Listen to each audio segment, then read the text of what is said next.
Welcome back, ladies and gentlemen and perverts of all sizes. Jim here once again, and it has been 4 years, count them, 1, 2, 3, 4, since I have had a Reate K2 under my lens. Now, I have had a long and wonderful relationship with Reate Knives and David Dang, the owner. I was one of the very first people to come out here and extol the virtues of Reate Knives just about 8 years ago, beginning with, God, it would have been one of the Horizons, the Horizon B, the Horizon D. God, I don't remember. It's been that long. It's been kind of a long and crazy trip. And this was back when Reate was just simply designing their own knives and trying to break into the very difficult at the time U.S. market. And since then, they have collaborated with some absolutely amazing knife makers, making production variations of those knife makers' custom knives. And they have seen nothing but increased success over the years because of the reputation they have built for the quality in the manufacturing, the extraordinarily incredible finishes, the unique way that they've assembled their knives. They've not skipped any steps. They've just done some incredible things. And they've earned the respect of a lot of people who would traditionally have never considered purchasing a knife made in China. Now, of course, the days are different. There are a lot of well-respected Chinese manufacturers. There's still garbage Chinese manufacturers. That's never going to change. But Reate has done nothing but continually raise the bar over and over for exceptionally made knives with great actions, great materials, flawless fit and finish. And they never seem to just rest on their laurels. You know, they were doing such a fantastic job with their belt satins on their satin finishes, and then one day they did that. A perfect, flawless hand rub satin finish. And they continue to amaze for the price points that they're in.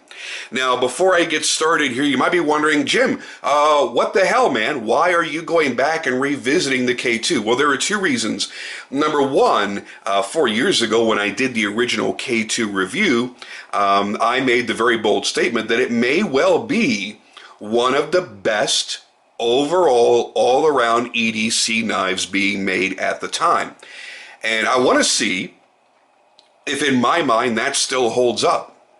I've played with these now for about a week or so since I've gotten them in, and I got to tell you, yes, I still believe this is one of the best EDC knives you can get, and we'll touch a bit on that in a bit. And the other reason I'm doing it is because these particular executions are being made exclusively for KnifeJoker. And I'll put a link down below in the description where you can go to KnifeJoker and you can order these particular knives. And these are the finishes that I have available. There are many different versions of the FatCarbon. We'll talk about that in a little bit. This version here is only being done in black, and then you have the all stone-washed titanium finished version. So that, I think they're calling this the worker version.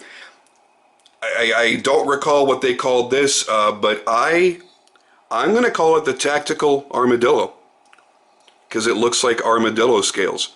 So let's make that stick. Let's infuriate KnifeJoker, and every time somebody goes to order one, you order the black tactical Armadillo. And then we have the collector. The collector is somewhat upgraded from all the rest, and we'll discuss that as well. So this is the packaging you'll receive. And I remember when I first got this, I'm fiddling around looking for the zipper, which is normal for the Reate pouches, but these have that one. Remember that feeling you had when you were 8 years old? Okay, you have to be my age to appreciate this. You have to be a child in the 80s. You were 8 years old and you got your very first wallet. What the hell was it? It was a Velcro wallet. And you loved just making that sound with your wallet.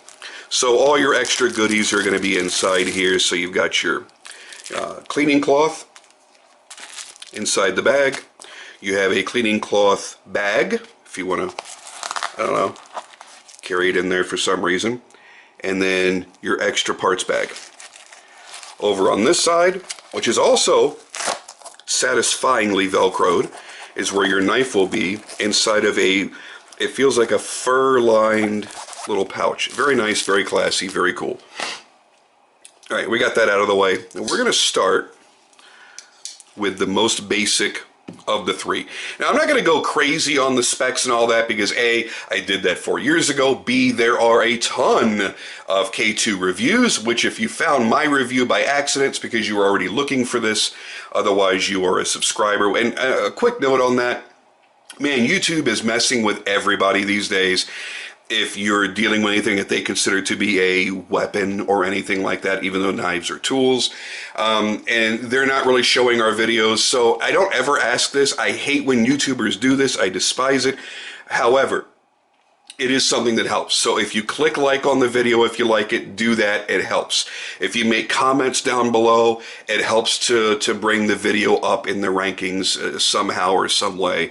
And if you share the video, share it in knife groups, share it to your friends, share it to your grandma, whoever. All those little things help so that the video can actually be seen. So again, I hate doing that, but there it is.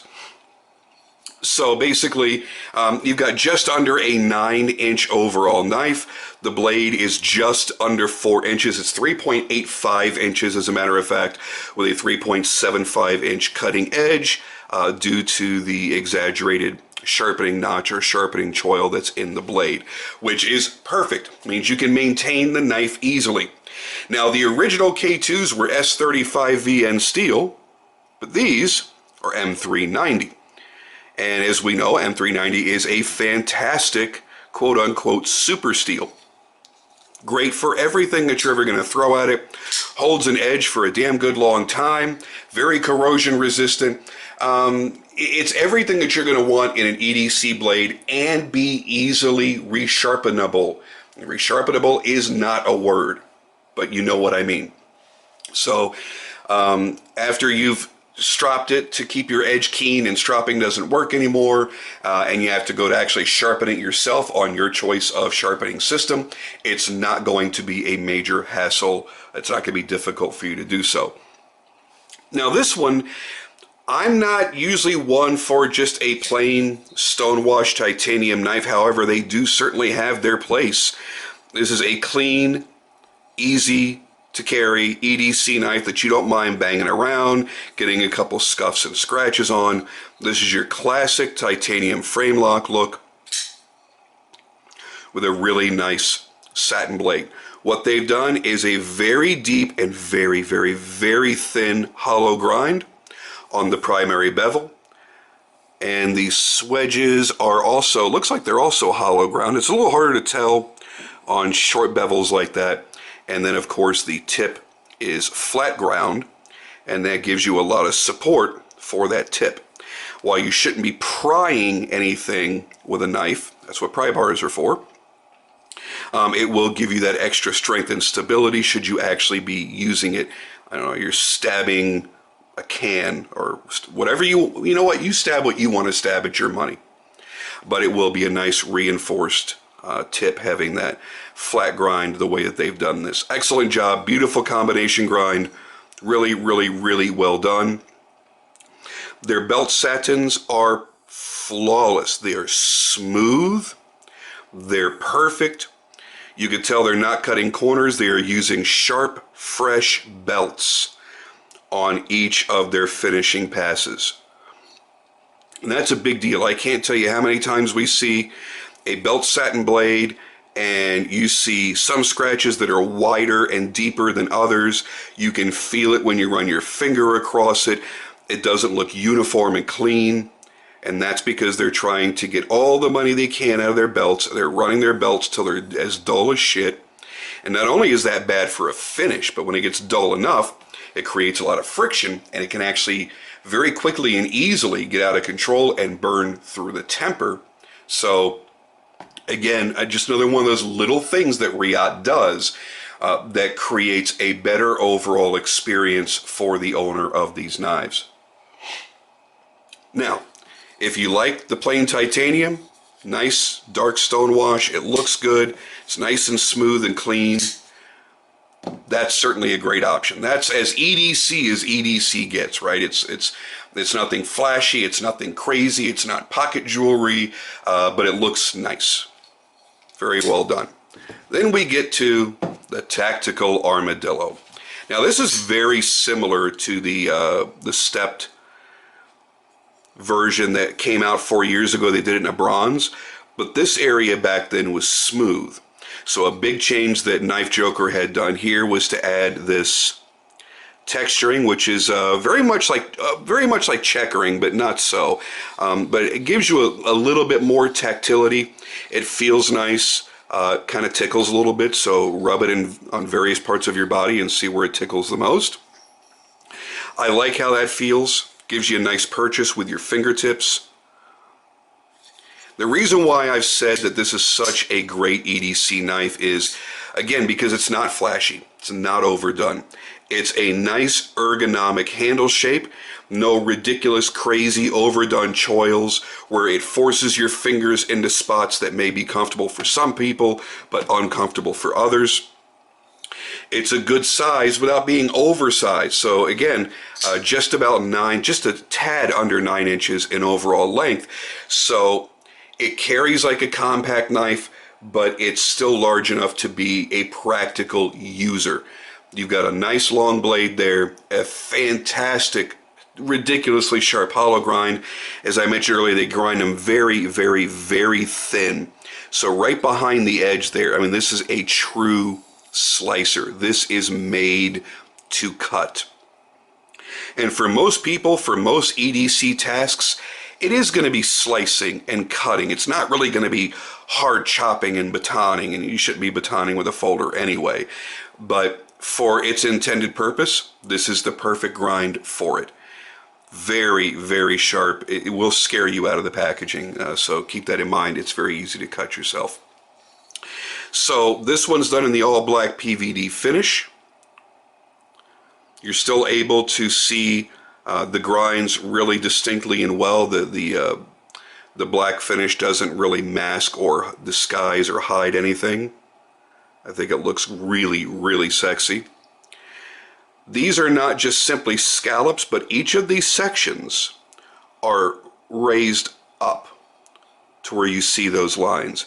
That's why I call this the Tactical Armadillo, because it has these armadillo-like body scales, this armor kind of look to it. By the way, both of these have the same type of backspacer where it's the raised gear pattern and then a flush gear pattern here. It's a combination of the two, which I totally dig. I've still never seen another knife do that, to go from a standard gear pattern to a raised gear pattern. And that's going to be great in a reverse handhold. You're going to have that jimping there to give you some added traction. Really, really nicely done. The entire knife on both of these, all titanium for the handles. So both sides are titanium for this frame lock. Titanium pocket clips and titanium backspacers on these two. That will change when we get to this. Oh, sexy, shiny black. Oh, okay. Let's not get carried away with the collector just yet. Tactical version gives you all the same milling on the lock side. All of the knives will have a lanyard opening, so you can attach a lanyard if that's your preference. Again, another great thing for EDC. Some people like lanyards, some people don't. This works for everybody. All three will have lock bar stabilizers. You cannot overextend the titanium lock bar. You also have a steel lock insert, mating these two surfaces, steel on steel. Reduces the wear over time. Just look at that. Even though it's all black, it has this beautiful sheen to it. Almost like a soft black satin. Like soft black satin sheets. No, that's bad. You don't want satin sheets. No, they make you sweat when you're sleeping. And for other activities, I have watched people slide right the hell off, damn near injuring themselves. I would advise against satin sheets. But satin in your finish, that's nice. That's sexy. Now, I'm having a hard time deciding which is my favorite between these two, because I really love that all black tactical look. Goes really good with your tactical guns. It goes good with your other tactical accessories. You like things to be all blacked out. I think it's a great look. But then we get to the collector. Now, even though all of these do have lightning pockets milled into the titanium to reduce the weight a little bit, this is substantially lighter in weight because only one side is titanium, the other is carbon fiber. Look how sexy this turbo carbon fiber is. I was one of the first people to actually work with turbo carbon. They had, I don't know if I reached out to them or they reached out to me years ago when they were first breaking into the US market, and they sent me a couple sample scales that I then made onto the knives that I make. And I loved working with it. I loved how unique it was. And they've got a lot of different styles and so many different colors. Some that glow, some that don't glow. It just, what a wonderful time to be alive, where we have so many wonderful choices in our knife materials that aren't boring. And it's the same strength, the same tensile strength that you would expect from standard carbon fiber, but it's got a lot more flair. And adding this color, this red, oh man, is that sexy. They have a beautiful bright toxic green, they have blue, there's white, there's all kinds of contrasting colors that they use. And it's hard to choose between them. They all look fantastic. But on this, it lightens up the knife a good degree. But now we're going to go back and we're going to add a little bit of weight. Not a lot, just a teeny tiny little bit, because that backspacer, that unbelievably sexy, shiny black backspacer, and that pocket clip are made of zirconium. So zirconium is a little bit more dense, it's a little bit more heavy than titanium. Honestly, you're not going to notice a weight difference there. You'll notice it in how light the carbon fiber is. So the upgrades you get going from the standard version or the tactical Armadillo, I'm going to make that stick, is number one, this premium priced carbon fiber. This is not inexpensive in its raw form, and they have to do a lot of clean finishing on this so that you don't feel any little slivers, because it almost comes up like, I don't want to say chips, but very thin layers if you don't finish it right. You can actually peel layers off. So it's finished wonderfully. You're adding zirconium for the backspacer. You're adding the cost of zirconium for the clip, both of which the raw materials are more expensive and much more hazardous to work with than titanium. They flare up a lot more, the sparks fly further, last longer, and cause more hot, dangerous fires. Plus it has to be mirror polished, and then it has to be torched or baked in a furnace in order to get that rich black color, because it will look almost like titanium until you do the final finishing on it. So that's how you get that black color. Another upgrade is this. That is absolutely flawless hand rub satin for the entire blade. So the primary bevel, the flats, the top swedge are all hand rub satin. Then they do the flat grind at the tip. Now, a little inside story that you may or may not know. You do know if you watched my videos about them years ago. But it was actually Todd Begg that taught David and his crew how to do a proper hand rub satin. Because there's a lot of ways to screw up a hand rub satin. One of the most popular ways to screw it up that people still think are acceptable is if they just roll over the flats and everything starts getting all soft and it loses definition. You don't have that crisp definition between the bevel, the flat, the other bevel, and it just kind of gets soft and washed out. That is unacceptable. This is done flawlessly. Todd actually was with David and sat down with him for days and taught him how to lay in the perfect hand rub satin. David then went and produced some knives for Todd in their limited partnership that they had for a while there, and offered some of those knives in the hand rub satin, and that was the first time they had done it. And now they're doing it, and man, they continue to impress.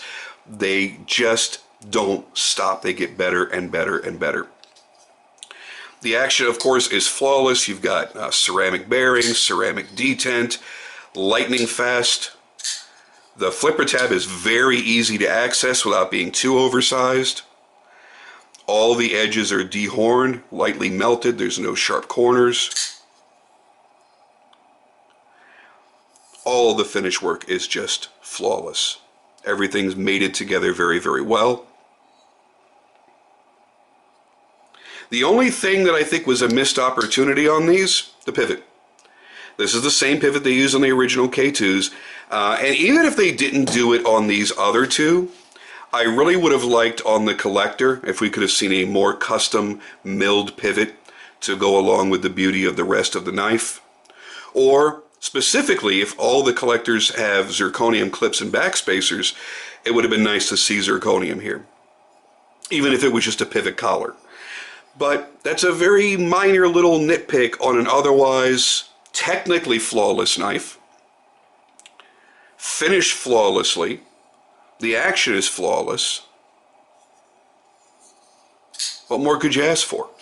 It's a great size. You get a full grip on this thing. The jimping is right where you want it to be, and it's not over aggressive. The swedge is gorgeous. That hand rub, though, that gets me giggly in all my tickly spots. I love that hand rub satin. So I'm really glad that KnifeJoker decided to work with Reate to bring out a special run of these, because it was already a fantastic knife. And what's better than having the opportunity to choose between even more options? On the collector version, there are several colors to choose from. This one happens to be the red. I know there's red and blue and green. I'm not sure what other colors they have chosen, but you can go to their website. As of right now, they are currently loaded up at the time I did this review, which today is January 7th of 2021, the day after the insurrection. Woo! Anyway, so as of today, as of recording today, they are live on the website and available for sale. I heard a rumor that there might be a Damasteel bladed version, either that has already come out and gone or is due to come out. I don't know. I can't speak to it. But it doesn't matter which way you go. You find the flavor that fits your personality. If you like that all black tactical look, and I gotta agree with you, I think it looks fantastic. It's also the only way to get this amazing milling, then go for it. If you want something that's a little more special, a little more high-end, more exotic materials, tiny little bit of flash without being crazy, then you go for the collector. Or you go for the worker. What's wrong with a nice stone-washed titanium handle that works perfectly into your standard titanium EDC? So whichever way you go, you're going to be super happy. Let me just give you a quick side-by-side, like I did in the photography, on what the hand rub satin and the belt satin are going to look like. Let's see.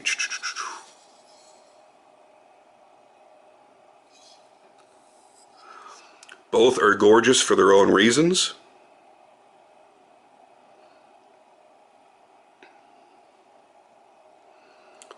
Oh, man, that's sexy shit right there. Alright guys, that's your last look at the Reate K2 from KnifeJoker. I'm out of here for now, but I will catch you on the next video.